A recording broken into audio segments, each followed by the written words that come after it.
ನಾಡ ಹಬ್ಬ ದಸರಾ 2025ರಲ್ಲಿ ಅಂಗವಾಗಿ 2ನೇ ತಂಡದಲ್ಲಿ ಬಂದಿರತಕ್ಕಂಥ 5 ಆನೆಗಳಿಗೆ ನಾವು ಇವತ್ತು ವೇಟ್ ಚೆಕ್ಕನ್ನು ಮಾಡಿದ್ವಿ.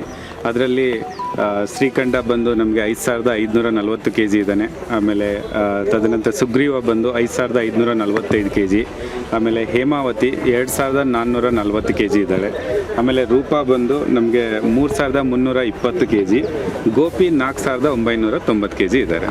ಸೊ ಹೈಯೆಸ್ಟ್ ವೇಟು ಸುಗ್ರೀವ 5545 ಎಲ್ಲ ಎಲಿಫೆಂಟ್ಸ್ಗೂ ಕಂಪೇರ್ ಮಾಡಿದರೆ ಹೈಯೆಸ್ಟ್ ಸುಗ್ರೀವ ಇದ್ದಾನೆ.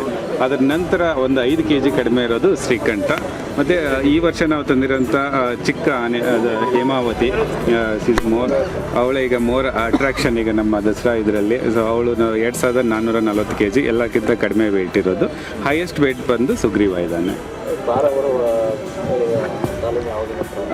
1ನೇ ತಾರೀಕು ಮೇಲ್ಗಡೆ ನಾವು ಹೇಳ್ತೀವಿ, 1st of ಸೆಪ್ಟೆಂಬರ್ ಇಂದ ಹೇಳ್ತೀವಿ. ಇವತ್ತು 14 ಭಾಗಿಯಾಗಿದ್ದಾರೆ.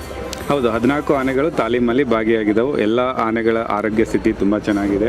ಸೊ ಈಗ ವೆಯ್ಟ್ ಕೂಡ ಮಾಡಿದ್ವಿ. ಅದ್ರ ಮೇಲೆ ನಾವು ಡಯಟ್ ಚಾರ್ಟನ್ನು ಪ್ರಿಪೇರ್ ಮಾಡಿ ಅವುಗಳಿಗೂ ಕೂಡ ಸ್ಪೆಷಲ್ ರೇಷನನ್ನು ಸ್ಟಾರ್ಟ್ ಮಾಡ್ತೀವಿ.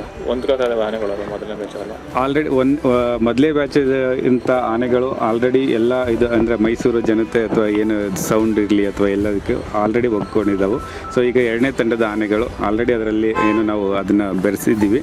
ಸೊ ಅವು ಕೂಡ ಒಗ್ಕೊಟ್ಟು ಲೈಟಿಂಗ್ ಎಲ್ಲ ಹಾಕ್ತಾರೆ ಈಗ ದಸರಾ ಟೈಮಲ್ಲಿ, ಅದಕ್ಕೆಲ್ಲ ಯಾವ ಥರ?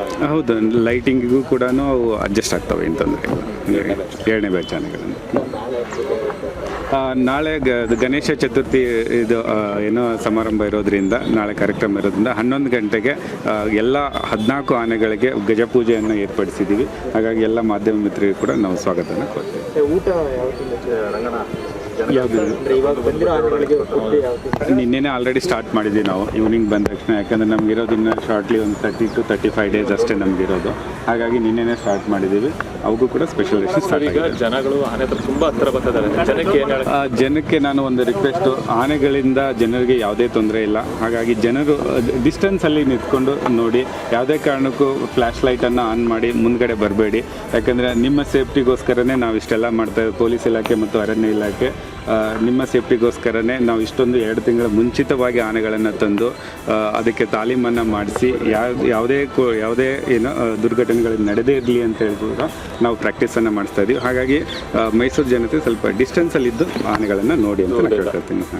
ಹಾಗಾಗಿ ಥ್ಯಾಂಕ್ ಯು.